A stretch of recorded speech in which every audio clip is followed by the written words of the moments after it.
And we're back. Thank you guys for tuning into episode 4 of the Overachievers Podcast. I'm your host, Martin Amini, here with my partner in crime. Hey, what's up, man? How y'all doing? It's DJ Bo. And yeah, man, today we're just going to start off and just get into it, man. We had to really sit down and decide whether or not we wanted to even record this episode today here on Monday due to this the recent news of our passing of our good friend, Dylan Meyer. This past weekend, and I talked to DJ Bo, and I know there's a lot of people out there mourning. I'll be honest, man, it's devastating. Still lost for words, but I wanted to get a chance to sit down with someone I really look up to, one of our day ones from the Overachievers Podcast. He's a father, he's a writer, and he's a DC great stand-up comedian. Our guest today is Russ Green, guys. Live in the flesh. Live in the flesh, in the building, man. I just figured, like, yo, if there's anyone I can bring into this circle and we could just talk this out and really just, man, pay tribute to our homie Dylan, man. We have stories for days. He was just on here 2 weeks ago, which makes everything even surreal. And I know you were recently out of town. In New York, and you got the news while you were in New York, which I can't imagine what that was like. But I'll tell you what, so, I'm a father for a lovely wife, but nobody understands that, like, that's work. You know what I'm saying? Work. Like, that is it's a lot of effort and energy that goes into, raising a household, managing a household. And one tenet I walk with is something I read. It was like your responsibility to your spouse is to, protect their peace and to protect their, like, solitude so they can still be an individual. You know what I'm saying? And so, my wife went away for 4 or 5 days to help her mom. She was, she's been ill. And then in that time, I was at home. And I was just gassed with the kids, and I was like, I can't take this shit anymore, yo. I remember the tweets. Too.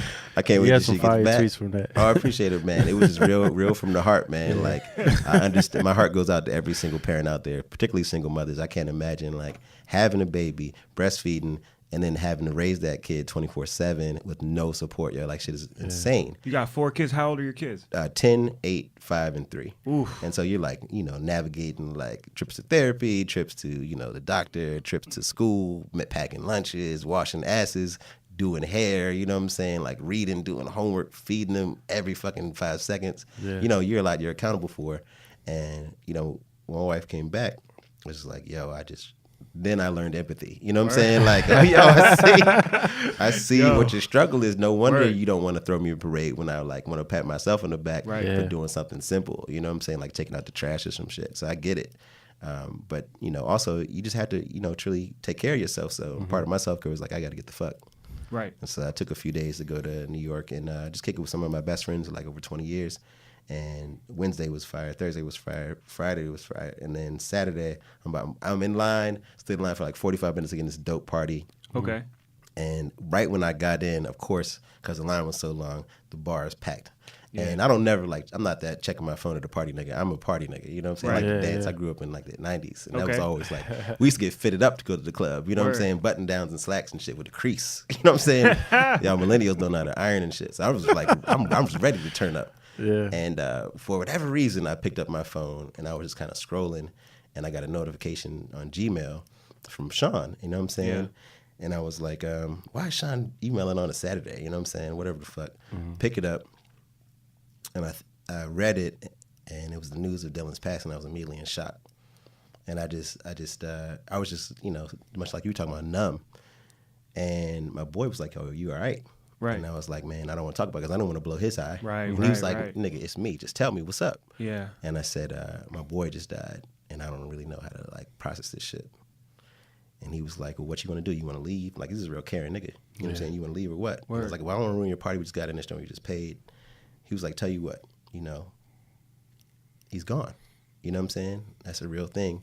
He'd want you to live. He'd want you to have a good time. You know what I'm saying? Like, there's nothing you can do about it. Right, just enjoy the space that you have, and then when we're ready to leave, we're ready to leave. You know what I'm saying? And you can do what you got to do. And I was like, all right. And I just like, hit a switch. You know what I'm saying? And then, fortunately, New York has plenty of beautiful women. You know what I'm saying? Yeah. And lots of alcohol and good weed. So I was, in there like just in my zone listening, music and shit. And he was like, are you ready to roll? I was like, yeah, we got an Uber. And I just started thinking about the nigga, man. I started thinking about Dylan. Yeah. And like, I think my boy saw my lip quiver, yo.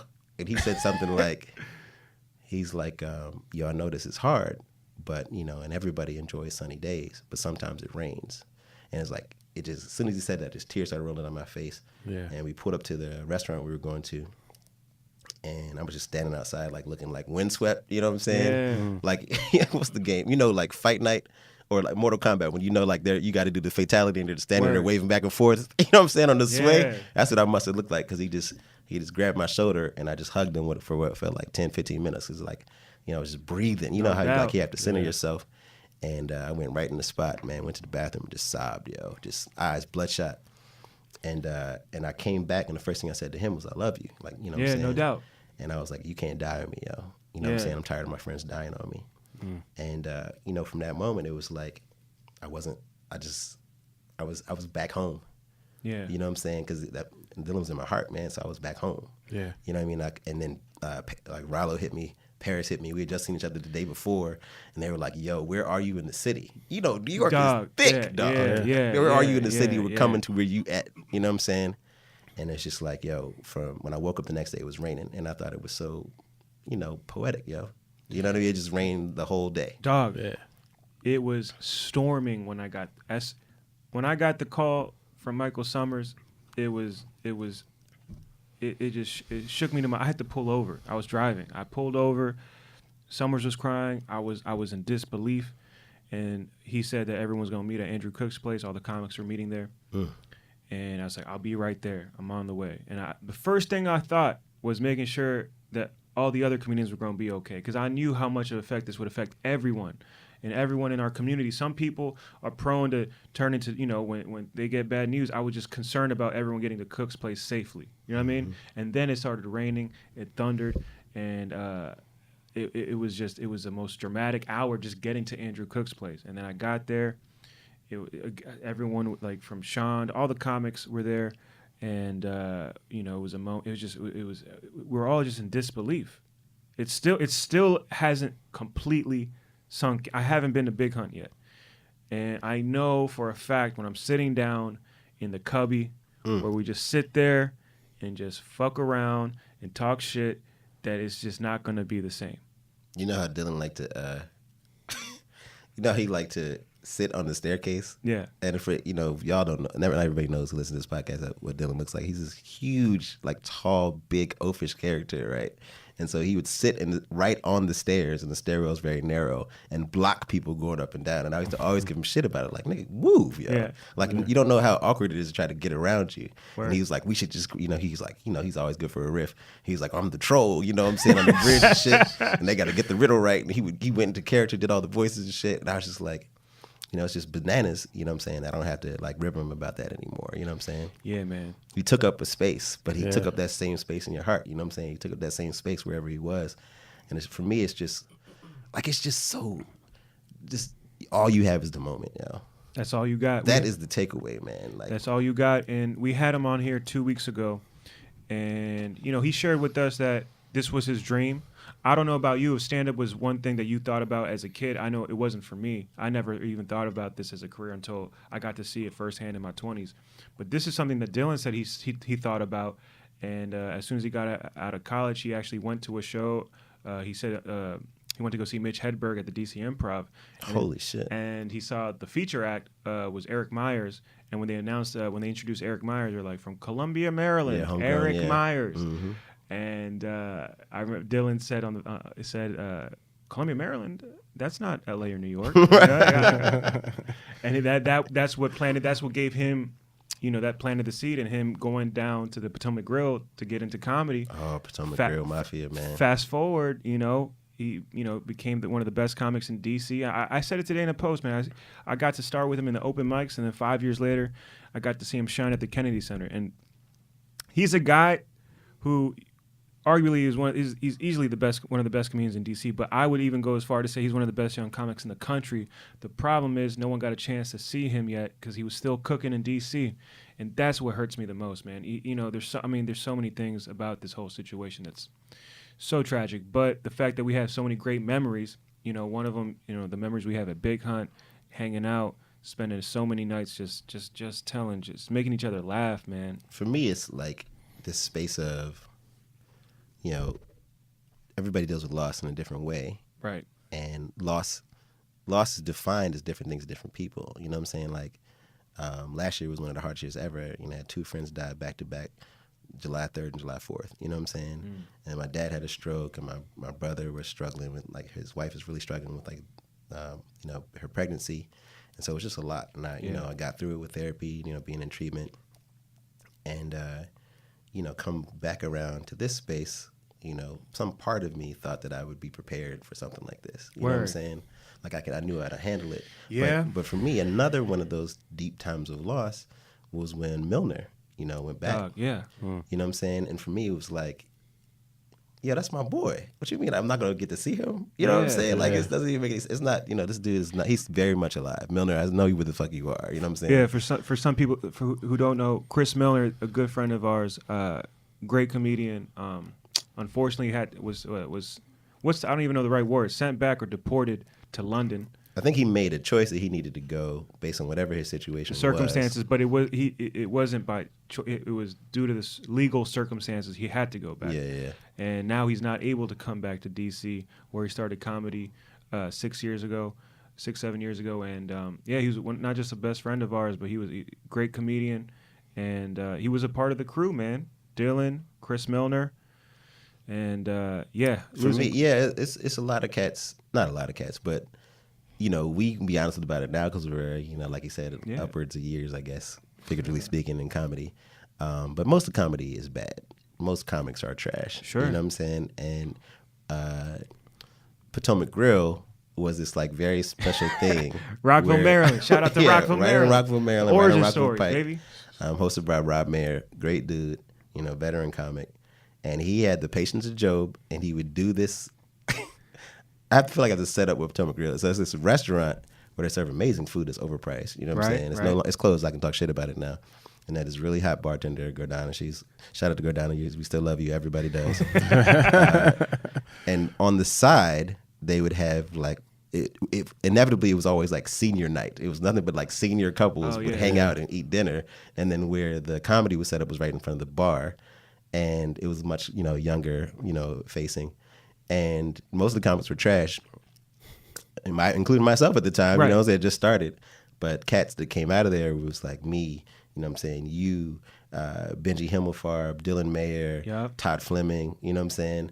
All of those. Ayana Dookie used to come through a lot. Ayana was there occasionally, Danny Charnley, you know what I'm saying? Just a cast of characters, very much representative of this like Montgomery County cluster. You know what I'm saying? Right. Not very much representative of DC as we know it. You know what I'm saying? But it was this. Rob had this patience that he could, no matter what happened in the room, you would see a lot of fuck shit in this room because people, impersonate what they think. When they first start to do some impression of what they think comedy is, and it's very hacky and terrible. You know what I'm saying? And he would always save it no matter what. And Dylan was one of the standout cats there. Benji was a standout cat. You know what I'm saying? We all had like a. Of course we have this feel to each other because we started together. You know what I'm saying? Bro, Russ Green had a room on U Street when I started. I started in 2012. And Potomac Grill was one of the few spots, but I would actually frequent your spot, Tabak, on U Street. And if it wasn't for Russ's spot, I honestly, that was the most stage time I was getting. I wasn't getting booked anywhere. I couldn't get on stage. People don't understand, when you start comedy, the biggest struggle isn't even trying to make people laugh. It's just trying to get on stage. Like, there is a struggle to get stage time. Is that still the case? It's tough to say because, as far as getting quality stage time, I would definitely think it's difficult. Like, Big Hunt is a fortress. You can't get to unless you bring like 20 people, and even still. I know I'm very privileged, because me and Sean started together. You know what I'm saying? So, like, I was with Sean, when he was doing like, was it Hunan #1? Do you remember that spot? I wasn't even doing comedy, but I heard about, Sean he used to bring this little bullshit like rollable speaker, and Yeah. he would prop it up, and then you do comedy. And his in co-host was Dre Daly. Oh my god. Oh my god, yeah. Yes. Yeah. And Dre is like very dry. Yeah, You know what I'm yeah, saying? yeah. Like he doesn't. you So, don't- yeah, for those listening, it's hard to get on stage. And Russ had a great room called Tabak on U Street. It's closed. They changed the ownership, but unfortunately, we didn't make it to a year status. You got to have a would you, it would- first anniversary for a comedy room to be a room. yeah, but it was like a black room, right? Yeah, I wanted, like we were talking about this earlier, but I feel like my definition of a black room was black host, and Right. a representative black crowd. You know what I'm Yeah, saying? yeah. The And vibes if you are. don't it's have that. A lot of HU, Yeah. Howard University, people coming through. That's testament to me and Rollo though. That's yeah, our but tribe. That's our community. But that's you as You know what I'm saying? as a new comedian. That was my first audience, and it was a dope training ground for me to learn how to just perform in that type of vibe. You know what I mean? 'Cause Yeah. It's a different energy than RFD. It's honest. It's honest, it's true, and you gotta show out because they definitely will make you feel it if you're not bringing your A game. For me, obviously as a host and producer, so I have a different feeling. But what I think made that special was homegrown hilarity. Like me, Keith, and Rollo really fuck with each other hard. We love each other, and we both we collectively had this same vision for what we thought we were in comedy for and what comedy was. We knew comedy was bigger than us. You know what I'm saying? Yeah. And we had a responsibility to it. And also we understood it like our dreams were very much like we want to be able to provide for our family for comedy. We ain't trying to be no rock stars. You know what I'm saying? We just want to be able to eat and take care of our loved ones doing something in service of joy. And that just united us. We had the real solidarity there. And so we gave that same spirit, that the comics came through. You know what I'm saying? It's not like we had this little chant we used to say before the show. It's like we used to tell everybody comedy's bigger than you and me, and like it's about the community. You know what I'm saying? And so we treated like Tabak and the audience in the same way. The audience is part of our community. Don't come up here on no fuck shit disrespecting the tribe. You know what I'm saying? Yeah. So for me, like what made Tabak beautiful was that when a room is hot, all comics or performers can speak to this. When a room is hot, the greats come out. You know what I'm saying? Right. And the greats came, and they all wanted to bring their A game. Right. Who were some of the comics that came through back in the day? Let's see, back in the day, so everybody from Damo, Eddie Bryant, Lawrence Owens, very much Ayana, Ray Diva, Candace Saunders, Tony Woods, graced the stage. I mean, it was just like we had cats coming from out of town, like Chris Temple, just niggas. Shit was crazy. Yeah. Dog. It was a wild. And also like at that time, there was way more blackness in comedy. It felt like, you know what I'm saying? Dog, definitely. Some of the cats that I whether it was from my own decision or what, it was like Rich Wack. You know what I'm saying? I don't get to see those cats anymore. K-Sign was there all the time. Would you argue, since we're on the top, like you think it's harder for a black comic right now to break through or even get into DC comedy? Like, do you think it's harder for black comics right now?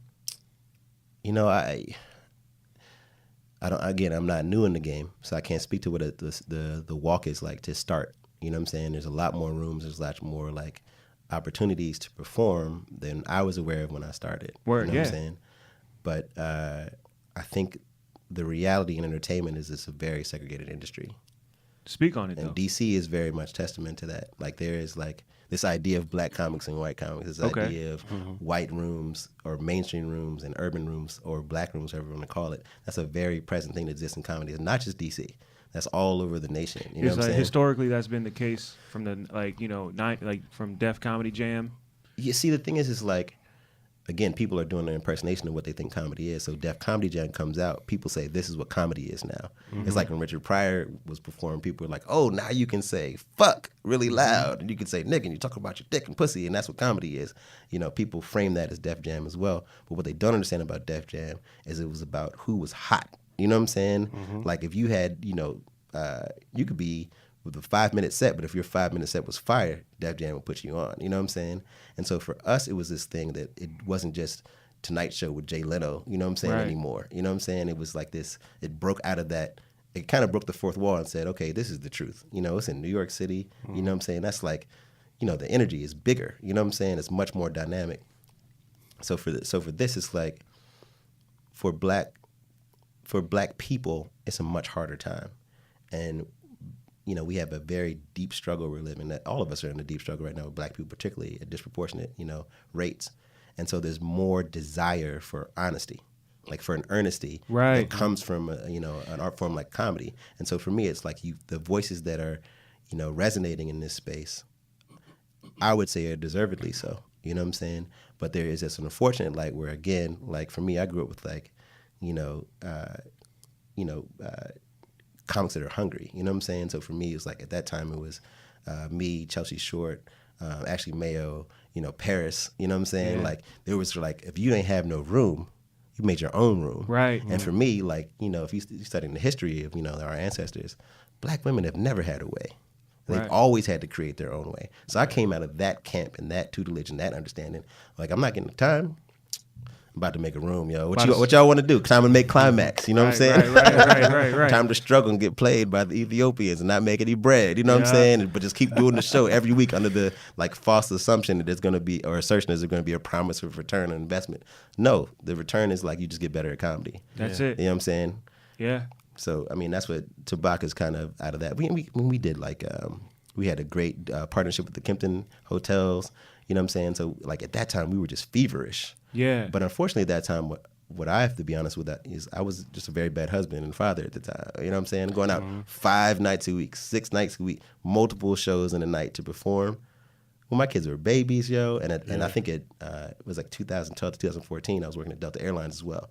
And I had a full-time job. Damn. So I am doing comedy, producing a hot room, and working full-time in the morning. And then on the weekends from Thursday through Sunday, I would work at the airport from 4 a.m. to 10 a.m.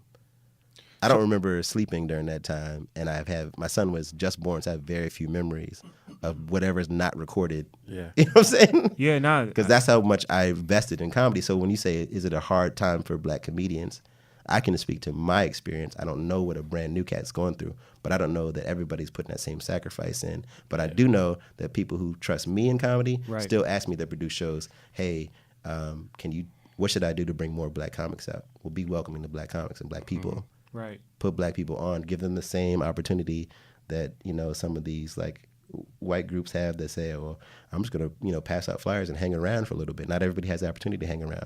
I might live in Temple Hills. I might live, deep out in VA. You know what I'm saying? Right. It takes me a lot to get here on a bus. You know what I'm saying? That's not everybody's walk. We're not all impoverished, but those are some people's barriers. You know what I'm saying? Some of us started as fathers. Me, Haywood, there's Jason Weems, you know what I'm saying? Yeah. Plenty of cats have, some Rome. Plenty of cats have kids. Yeah. To be I'm gonna leave, babe, take care of all this flock. Right. You know what I'm saying? That's a lot. I got this new bit I need to work on real quick. You know what I mean? All of us don't have liberal arts degrees and free time. You know what I'm Right. saying? Writing policy, and then what am I gonna do now? Guess I'll do some jokes. You know what I mean? So let's go back. Are you from DC? Yeah. Where'd you grow up?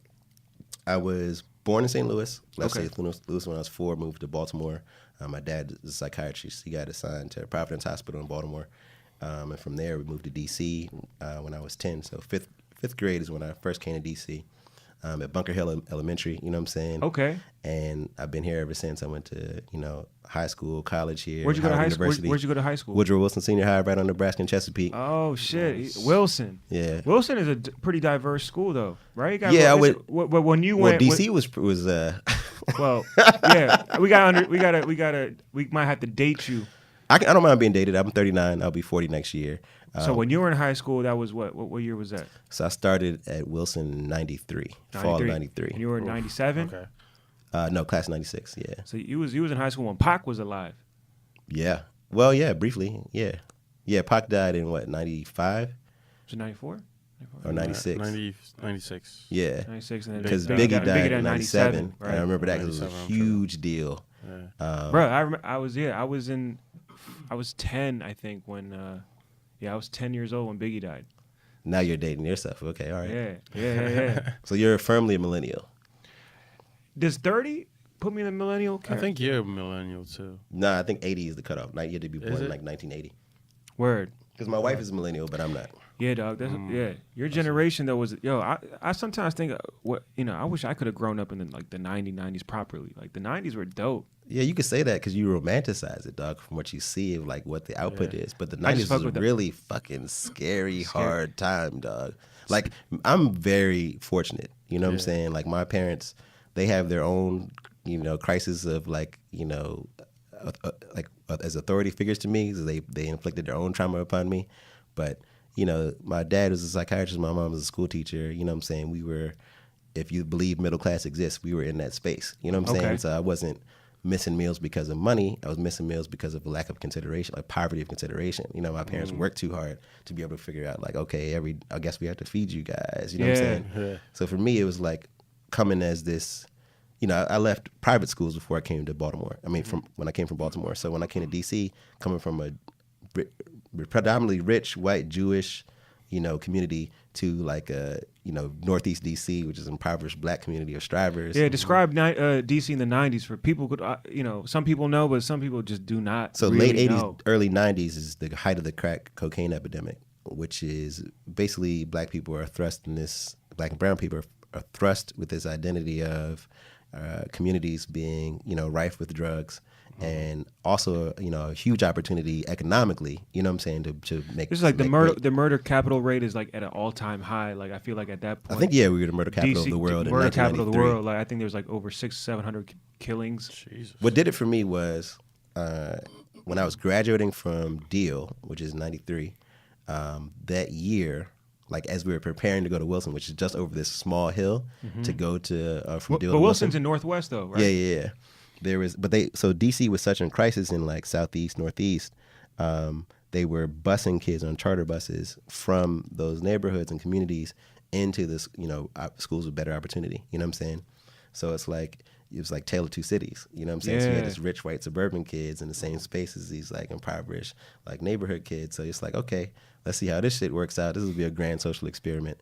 But rich white kids are always with better educational opportunities. You know what I'm saying? Right. So it puts black kids an opportunity to be striving educationally and academically. And for me, that wasn't something that I was foreign to because the kids at Bunker Hill were fucking smart as fuck. You know what I'm saying? So Right. I already knew the reality. Plus, I came from private school, so I knew black people weren't all just one caste.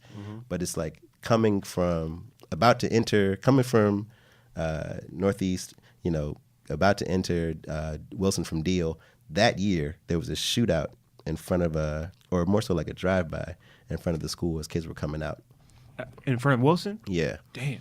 And the next year they put up metal detectors. And so I know this is a school I'm about to enter. And my parents know It's like this is a school Dangerous I'm about to Minds. enter. Nigga. Yeah. Michelle Pfeiffer's your teacher. And it was like, okay, Russ, let's see how this works out. You know what I'm saying? So for me, it was like, that part of it was scary. Yeah. But also like,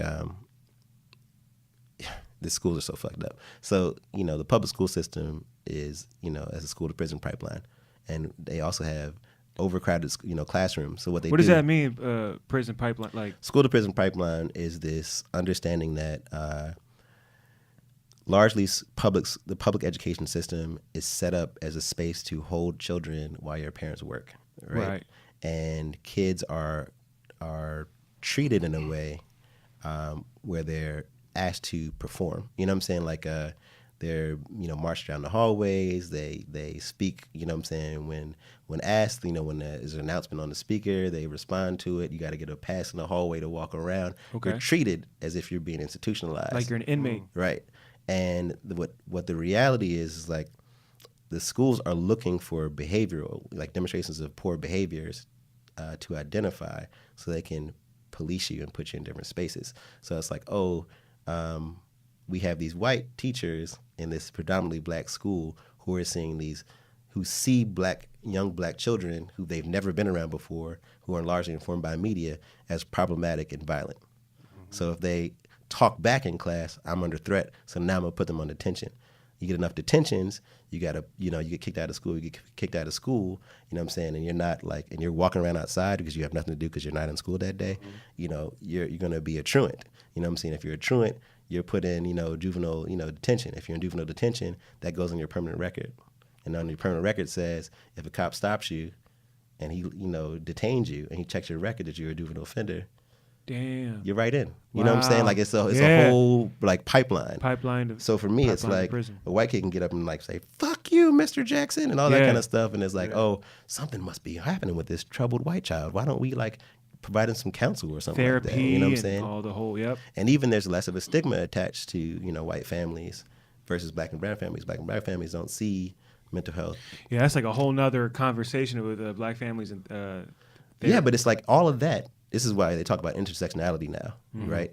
All of that is in one space, right? Plus you're having like teen moms. Plus you're having, you know what I'm saying, anytime like someone fights, you know what I'm saying, like that's automatically like, okay, you got to get kicked. You're suspended now. So now you had this opportunity to go to this dope school that was just taken from you because they didn't want to think about why those behaviors demonstrated themselves. Those behaviors come from like childhood traumas, you know, you're not eating, you know what I'm saying, or you lost somebody, or, you know what I'm saying, your parents work so much they don't have time to, you know, to sit with you and talk to you about your feelings and stuff. So where else are you going to, you know, demonstrate those behaviors? This is a place where you're forced to be all day long. You know what I'm saying? So your years at Wilson, has there ever been a time where you feared for your life? Or like, Nah, son. Has anyone ever like... My fear for my life was more Have than you ever anxiety. been robbed or like... No, for me it was like I used to get bullied. You know what I'm saying?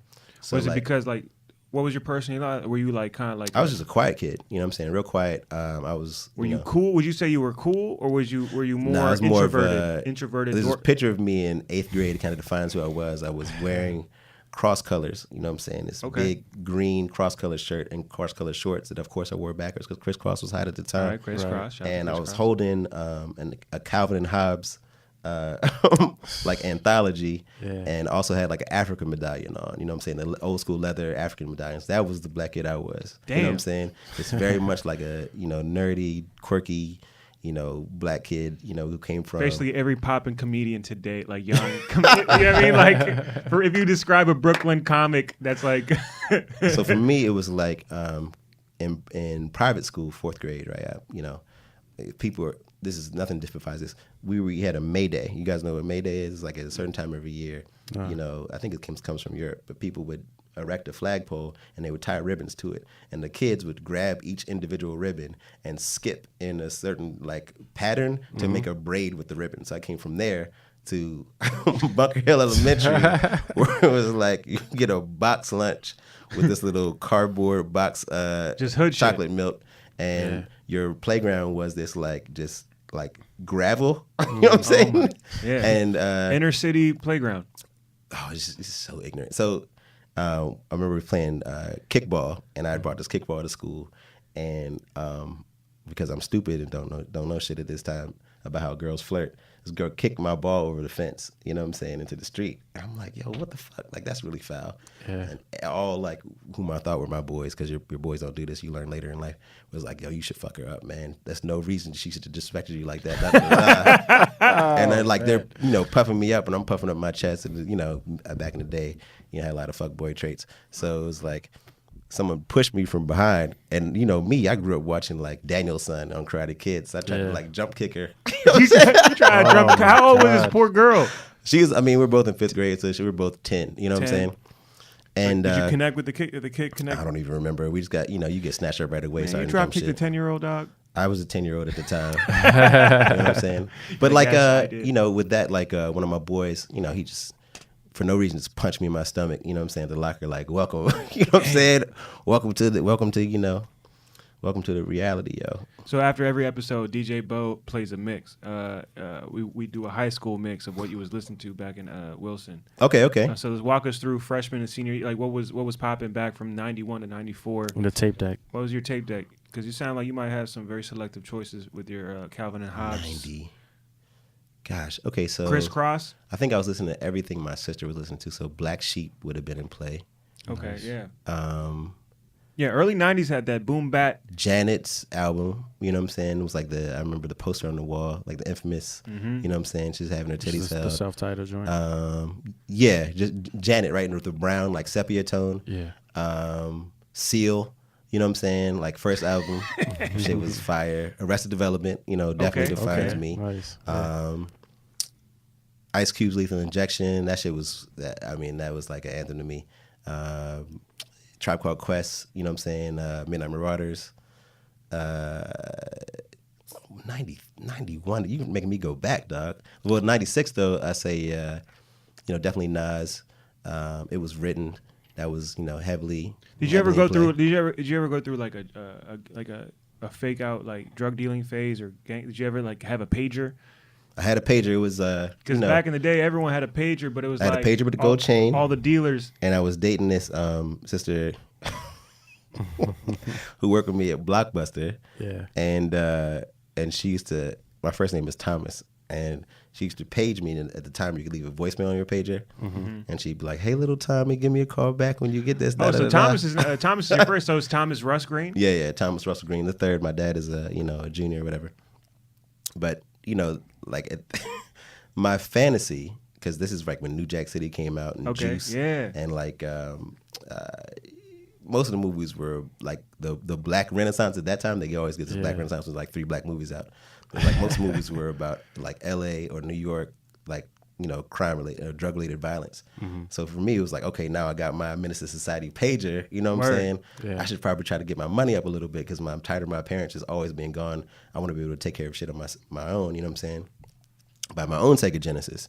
So like my buddy, he sold weed, and I was talking to him about doing it. I was like, yo, I'm tired of these like bullshit jobs at the zoo and shit where I don't get to make money. You worked at the zoo, dog? Yeah, fuck yeah. I threw birthday parties with little kids. Wow. While you were in high school? Yeah, over the summer. That was your first job? First job was Blockbuster, and then and then working at the zoo. I'm old now, so maybe I have that backwards. But anyway, you know what I'm saying? I'm tired of like throwing birthday parties and getting tips. So sick and tired. I'm gonna sell dime bags at the zoo. Yeah, I'm gonna sell weed and like hold everybody down. It's gonna be awesome. You know what I'm saying? I'm gonna drive my little 88 Corolla with the moon roof. You know what I'm saying? Yeah. Blasting my at the time I was big up on who was out? Raekwon and Ghostface had fire albums at the time. So I'm like, yeah, I'm learning about the drug game here. You know what I'm saying? I know what it is. And I talked to my boy because I knew he knew how to get, an ounce. And he was like, Russ, I want you to understand something about selling drugs. You know what I'm saying? He's like, you want to make money. And there are competitors out there that want to make money. And they'll kill you. Is that what you want to do? Are you willing to risk your life for this shit? That's the only conversation I ever need to have. I guess I can wait. You know what I'm saying? It's not that real to me. I mean, my dad does make money. My mom is, gainfully employed. Yeah, I just listen to Raekwon talk about it. You know what I'm saying? If fantasy becomes reality, it's a whole different game. Yeah, sure. Dog. But for me, it was just like seeing a lot of fights, seeing a lot of people get fucked up, seeing a lot of people drop out of school because of being impregnated, seeing a lot of people kicked out because they were suffering from drugs and kind of stuff like DC in that. the 90s must have been fucking crazy, dog. It's not just that, but it's like people were getting to, it was like again, it's intersectional, so we'd see white kids dying from drunk driving and shit, and they would put up crashed cars in the school hallway or like the cafeteria to see what the result of drinking and driving was. Yeah. Do you remember that time period when the Pippins came out? It said the shoes, yeah. And everyone was getting, like, a lot of people were getting killed for the Pippins. There was, like, a period, like, every 5 years, there's, like, a certain shoe that gets people killed, like, a lot. Like, there is a moment where foam posits, I think, were getting people killed. The Pippins, I think, in 94, 95, it was, like, a period, because that was the time my older brother was trying to get the Pippins. And it was in the news every night, like, people getting, like, robbed for their Pippins. I was never concerned about that. I was, I grew up militant, so... Like, we had a deep consciousness and awareness of what was really happening to black people. And this is before social media and, like, cell phone cameras. So there was a very present awareness that cops were choking niggas to death. Word. Yeah. And beating niggas to death. Y'all were, like, the first Instagram. Y'all already had the... Yeah, this is, like, fight the power generation. So, like, you knew if you were under threat, yeah, sure, you might get jumped. You know what I'm saying? Yeah. But that was kind of like a lesson to learn. You know what I'm saying? The last thing to worry about was that. But I was more worried. Like, every interaction I had with a cop during that period of time was heinous. Word. What was the wildest police encounter? I have some wild police stories. I mean, I got arrested. When I was like a few years ago. But like the wildest time when I was as a kid? Because people, dog, like I've never told this story, but when I was 13 or 14, a cop tried to plant some shit on me. Like, I was in the car with 4 friends. Austin was in the car, my homie JP, Mike, and we're on the way to play basketball. We're all wearing basketball attire, and we got pulled over by a white cop. This is on Lay Hill Road. Lay Hill Road in Silver Spring. Oh, that's real Jeopardy though, because that's where they prey upon niggas. And Montgomery County. Yeah, and this is yeah. So I would imagine this is, I guess, early 2000s. And first thing he said, "Where you guys from?" And my friend Austin, we're from Pepper Tree Farm on Belpre Road. It's like a huge like apartment complex. It's kind of like that whole Belpre Road is like Queensbridge in terms of like how many apartments there are. There's like Said it's like Queensbridge, just like the, because it's like Northgate, Granville Manor. It's like all these apartment buildings, mostly like half of it like Section 8. And so it's like, oh, Pepper Tree Farm, you guys should be used to this. And we're like, oh, this isn't a good sign. And then I was quiet. I was very shy as a young kid because I was always the youngest in my crew. Everyone else was like 3-4 years older than me. And he went to me and he's like, your friend looks like he's spaced out. He's talking about me. And my friend JP was like, no, sir, he's just really shy and he's scared right now. I said, what's up, man? Do you want to go smoke some? Reefer with me over in the back? Jesus. and then my friend JP was speaking for me because I was very shy and scared. And he was like, no, sir, we don't do that. He's like, all right. And then he started looking in the car like, what's up? And like there was like leaves on the floor of the car because it was fall. There was a bunch of leaves from our shoes. He was like going through it and it's like, is that weed? Don't let me, if I find, you guys could tell me if there's weed in the car, nothing's going to happen to you. Like, no, sir, nothing. It's like, and that was an experience that we had. And knowing that at the time, we were like, yo, were we just, was he trying to plant some shit on us? Yeah. And that was like an unforgettable experience that I'll never, I got two moments to stand out. I got one when I was in high school. One of my best friends was Cat Roger. He's a knucklehead, white dude. He was like that Chappelle joke about the white dude in the crew is the most dangerous one. Yeah. This nigga was that dude. And he grew up in a life of privilege, but his father left when he was a kid. I think he might have died actually. And his mother remarried this black dude. And this dude is like a saint. He's like the perfect brother, you know what I'm saying? And, they lived in upper Northwest, what we call Upper Caucasia. And we were up, you know what I'm saying, doing young high school shit. Me, Roger, and my boy Antoine. And we'd go to his house to hang out in the basement, play video games and talk shit. And we park, and a cop pulls up right behind us. And he's like, up against the car. And we're like, yo, what's going on? My man Roger's like, he's doing all the talking because, that's our representative shit of this community. The white guy representative. And he goes, officer, I live right here. It's nothing to worry about. And he's like, where are you guys coming from? And what we know now, what I'm saying, is you're not supposed to tell them anything. You don't have to. You're volunteering information. And he's like, nowhere. You know what I'm saying? And he's like, well, look, we got a report of a robbery in the area, of a house. And you guys fit the description. And me, I've always been a smart ass. So I was like, what you're telling me, sir, is that you got a report that somebody robbed a house in this neighborhood, and you think because we allegedly fit the description that we're just joyriding around in the same neighborhood. You know what I'm saying? Like we did the crime and now we're sticking around. And he looked at me like, is he ready to die tonight? You know what I'm saying? And I believe Roger's mom or Roger's dad, the black cat, came out. Okay. And he was like, are you guys okay? And the cop was just like, okay, you guys, move along, you know what I'm saying? Go along with your shit. Word. Yeah. And for me, it was just like, yo, we're children. Yeah. You know what I'm saying? Like, how old were you? This is high school, so like 15, you know what I'm saying? Yeah. Yeah. It's just stupid. So that and like when I was in like first year at Howard, we were doing this community service program. We would sell ad space, to put together this fundraiser or whatever. Or as part of a fundraiser to put on this big event. And so we were walking down the street, down Georgia, in front of the Penthouse, which is a well-known strip club in the area. Yeah. And we had just got the flyers from this graphic art space, and the cop thought we were trying to like go in the strip spot. This is what he told us.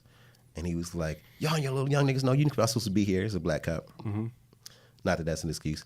And he's like, up against the wall, and this brother, I can't even remember his name, but he was like, officer, we were just trying to, and before he could finish his sentence, he snatched the nigga, twisted him, and like threw his forearm into the like back of his neck and slammed him up against the wall. Damn. And so I'm like, yo, instantly we're all just like, yo, you know what I'm saying? What the fuck is that? Yeah. And he's like, hey man, shut the fuck up if y'all want to live. You know what I'm saying? Who wants to go to jail? That kind of shit. Yeah. And so for me, it was like, yo, this this is not supposed to be my life. Yeah, nah. And then, of course, like later in college, even under off-duty cop assassinated a Howard student.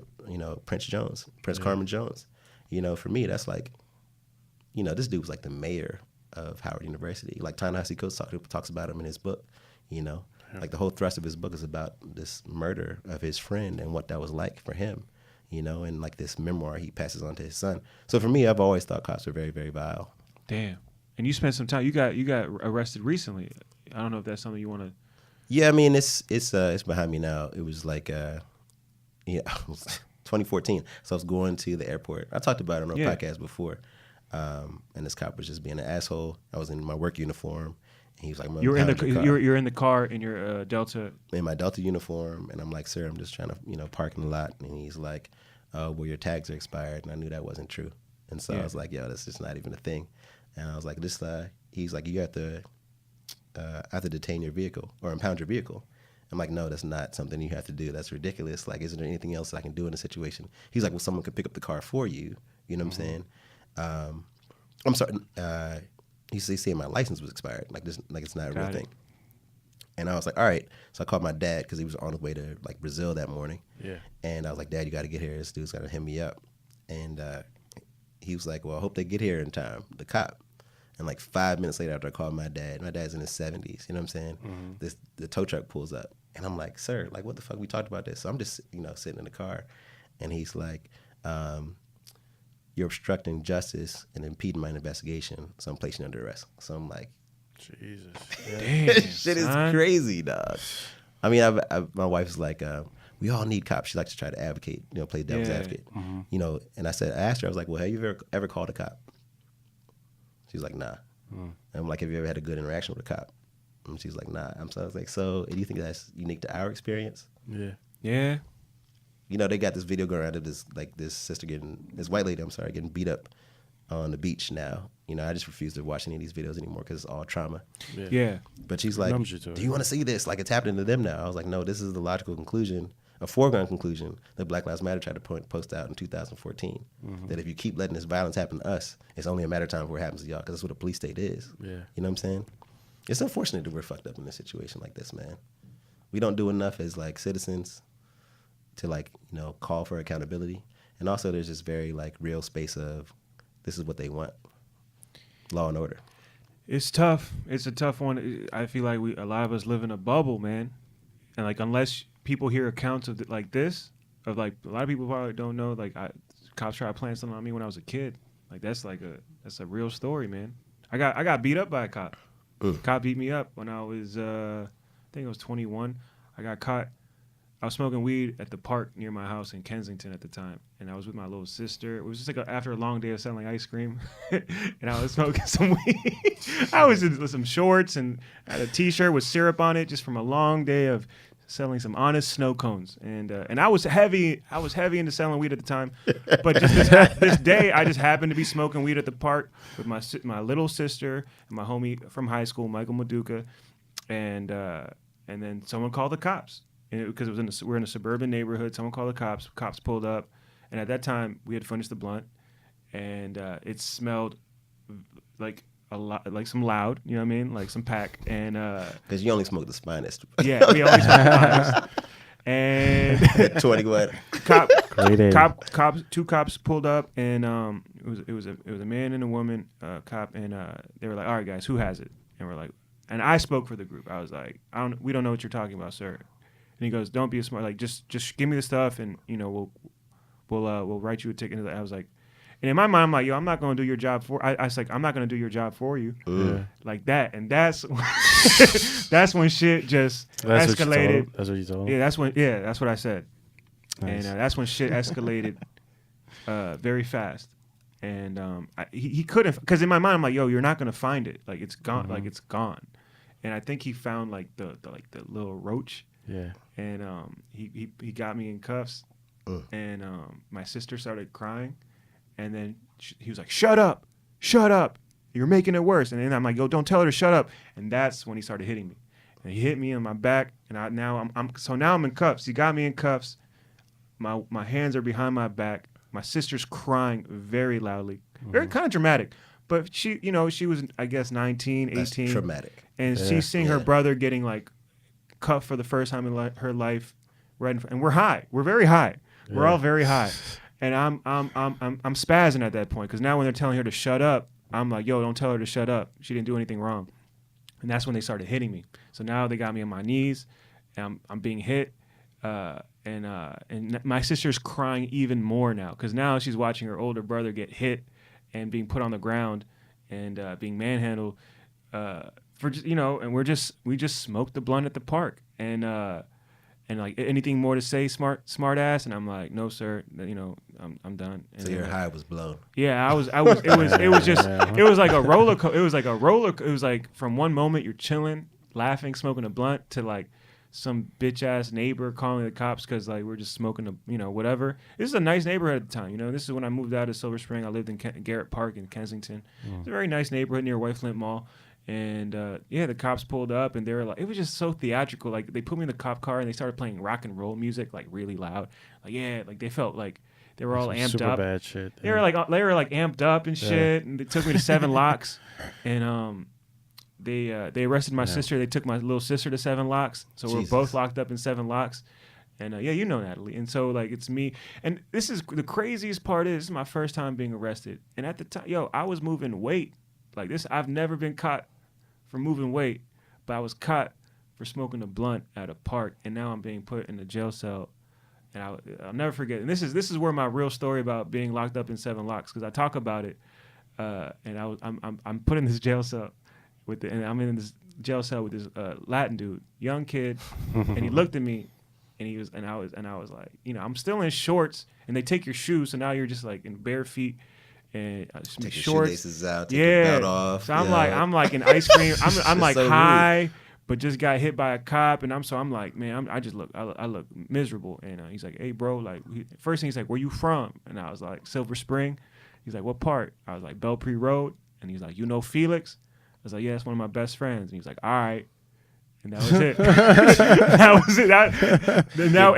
And then we became, and then we were like friends. Like we were cool. And that's where my joke came from about like being locked up, and like it was from that experience. But that's the root of the whole trauma that you experienced. The trauma, is this lady everything, or guy called the police on you doing something very recreational. Very recreational, very harmless. And they needed law and order around you. I'll take responsibility. I'll take responsibility for being a smartass. I said I'm not going to do your job for you. I said that. Yeah. Granted, I'm a kid. I'm smoking weed. Not a good idea. But for him to just escalate that and just hit me. It's a little too much. Yeah. You know what I mean? Yeah. I mean, I'm just sorry this happened to you, dog. Yeah, I never even told these stories like that. So these are really where a lot of the I guess the stories on stage comes from, though. Yeah, but you have to draw from personal experience. That's why I think a lot of people, think comedy's this magical, glamorous thing. They just romanticize it. Like it's just people have different walks of life, different experiences, bringing things that they've either observed or they experienced themselves to the stage, and it takes a lot of heart to articulate that. It wasn't until Facebook was popping with videos from police brutality, people really, I remembered it. Like it was like a moment where like it was all the police videos going viral on Facebook. It was like, oh my God. And Chappelle had a joke about this in 2001. He had it on Killing Me Softly. He had a joke. He addressed it in the new. It was like, and it's like, bro, like yes, this has been happening this whole time.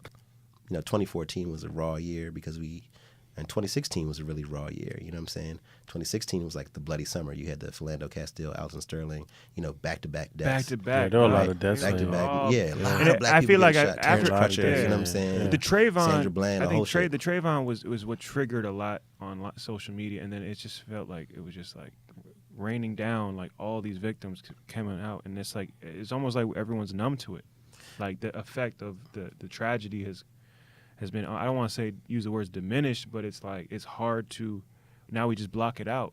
For me, I have to block it out because you're experiencing trauma every time you're watching it. Mm-hmm. Yeah. For me, what broke me was listening to Philando Castile's wife scream, and wail with her baby present. You know what I'm saying? Yeah. Like that she had to experience that, and what I realized is, I wrote about this with BET for like 6 months, just Black Death, and I had to really like decompress from the shit. Like, yo, I just can't do this shit anymore, man. Yeah. It's too much. It's just too much death. And it just brings me to this really dark space. And so now it's like, you know, part of the healing is, you know what it is. You know what's going on. What are you going to do? That's one of the beautiful things about, like, Dylan. You know what I'm saying? Yeah. Like, bring it full circle. Like, when all that shit was going down in 2016 with all, like, back-to-back deaths, you know, from police violence, he's one of the first people to reach out to me. He's like, yo, I just want you to know I care about you. I love you. And, I really wish there's more I could do. You know what I'm saying? If there is more I can do, let me know. You know what I'm saying? But I just want to let you know I'm here for you. You know, something like that has that deep level of empathy and regard for you. You know what I'm saying? To, like, know that you're experiencing this in a very unique way. That's what made Dylan so special. Man. Dylan was special, man. Was a lot of love, but was very he was also complex. I see he was in my crew, like, you know what I mean. So I got to see a lot of different layers, and I'm not going to even say that's all the layers, but I got to see a lot of different sides. Now, the way I would describe my relationship with him, like a brother, but with brothers, it's not always fun times. There's fighting, there's jealousy, there's the competition. I describe my relationship with him as like two kids on the basketball court trying to outdo each other. You know what I mean? And there's something about the fellowship of comedians. Like, we're a special bunch. Like, we are a unique, we're complex, we're sensitive, we're emotional, we're needy, we're competitive. You know? Like, yo, this is a guy, he had a gift. And one of his friends, I guess the day he found out he was passing on Saturday, went on Reddit and, like, posted on Reddit. I saw the video, that joint got like 10,000 hits, which I think is probably one of the biggest services we could do for Dylan after his passing, to just share his... Bro, like, if you weren't at Big Hunt from, like, 2016 to 2018, you missed out on some brilliance. Like, you missed out... exponentially, yeah. Like, you missed out on something special, because I said it today. I was like, yo, not only is he one of the best comics in DC, I'd argue he's one of the best young comics in the country. Yeah, I think we all need to take the time to, you know, hold our loved ones dear and embrace one another, especially within the comedy community. We're all going through a real trauma right now. We all, you know, need some counsel right now. We all need to be able to articulate and verbalize and, you know, vocalize what's going on. But we really need to put our arms around the people, you know, who were closest to Dylan, you know, his family, his fiance, you know what I'm saying, his close friends in comedy, you know what I'm saying? And, like, just say, look, you know, we're here for you. And we know that you're going through this in a very unique way as well. You know, particularly, you know what I'm saying, Benji, you know, et cetera, you know, what is it that you need? We're here for you. You know what I'm saying? For me, it's just like, selfishly, I want to just, like, grieve and fall back a little bit. You know what I'm saying? And just be amongst my family and loved ones. But also understanding that Dylan wouldn't want this to stop any of us. You know what I'm saying? He'd want us to keep going. He'd want us to keep pushing. He'd want us to spread joy in the way that he spread joy. You know what I'm saying? That was his testament. That was his walk. That's what he demonstrated with life. We're all supposed to live here a full life. And Dylan lived a full life, dog. I pictured just Dylan just looking at all our status updates and just, like, reading it, like, I like what he said there. You know? I liked, because I'm like, that was pretty good. Pretty good. How many likes did this one get? Over 100. Okay, all right. I like that. Part of me is in this petty space, like there's like a bunch of people who are putting up pictures of Dylan as they're like Abby or whatever. Yeah. And I'm like, I know they better take it down before they post some of these hack ass jokes, because Dylan would not want his face associated with some of these weak ass material. That's some real dog. shit, though, man. Oh man. Like, he would not want to be. He's like, aligned with that. Who's sharing these? But that's the petty energy, like the love, empathy energy, which is what Dylan was about, is recognizing, like, yeah. You know, I talked to his fiance today, and, like, Shani was like, it's so affirming and so heartwarming to see this outpouring from so many people. Yeah. That's the impact that he had. Oh, yeah. His reach was crazy. He impacted not just DC, New York people reaching out, LA people reaching out to me because they knew how close I was to him. And it's like, bro, like, he had an effect on so many people. And, he was on our show, our upcoming Overachievers show, which we're closing out the season, June 14th. He was on the lineup. It was Dylan, Kason, Lafayette. Oh, that lineup is Matt already Rife, yeah. fucking fire. And now we just added Paris Sachet. She's going to be on it. And we're going to have a tribute. We're going to do something special. I haven't figured out what it is. I might, we might play a video of some sort of, like, from his performance on the January show. Yeah. Just to open it up so they get to know, a lot of people from our audience that listen definitely know. They know Dylan. They know Dylan. He's he was a part of the family, man. And let's do right by Dylan. You know what I'm saying? And do our best every day, dog, to love each other and embrace one another, man. I think that's the first thing. Hold his family close. You know, he brought his family with him wherever he went. You know what I'm saying? His fiance was with him, like, regularly. She should, if anybody should be exhausted with comedy, it's her. You know what I'm saying? Nah. So let's... Shani, man, salute. And his service is this Saturday. I could post it. The details are... I'll put it on our Instagram and on this episode details if you guys want to come and show your support for Dylan and, pay your respects. Yeah, the viewing Saturday, the funeral Sunday. I think it's tentative for now. Talking to his fiance, talking to some of the cats in the game, like it's still not firmed up because they're still waiting for like the medical report and all that kind of stuff. Got it. But I know everybody's on social media. We have a really strong reach with one another. Mm-hmm. So. Let's share the news. More people than us love it. Definitely, dog. Definitely, and definitely, we DJ Bo and I would appreciate you sitting down with us after this. I know this was like not an easy decision. Just come out and talk, and just after something like this happened. No, man, I feel like what's the spirit? I watched a lot of Disney movies when I was coming, and I have kids, so I get to have an excuse. Yeah. And so that movie Coco, it was like you keep the memories of your ancestors alive by talking about them. Right. Word. And when you stop. The soul, the soul dies. Fades away. Yeah, and so I think it's the same spirit. Like we're gonna, that sentiment was real. I'm taking Dylan wherever I go in my heart. You know what I'm saying? He lived a human experience the right way.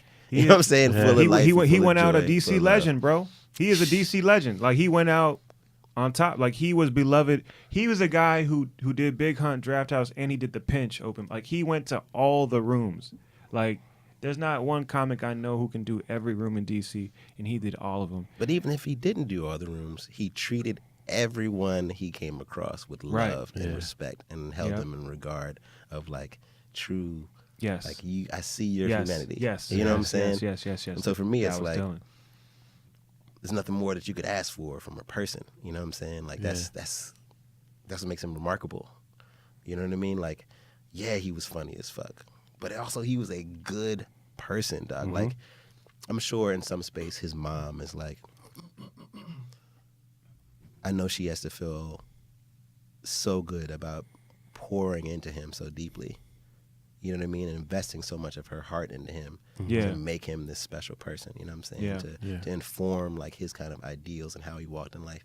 And that's another reason I just want to hold them close, dog. Like like, how did y'all do this? You know what I'm saying? Yeah. Like I got 4 kids to raise. I want them to be amazing human beings. Like, how did you do it? You know what I'm saying?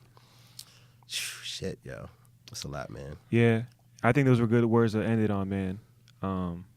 If you're still listening to this, I know this was a heavy one, but we really need to really just talk this one out, and we appreciate you guys for tuning in to episode 4 with our homie Russ Green. If you rock with us, let your friends know. And if you don't rock with us, let the streets know.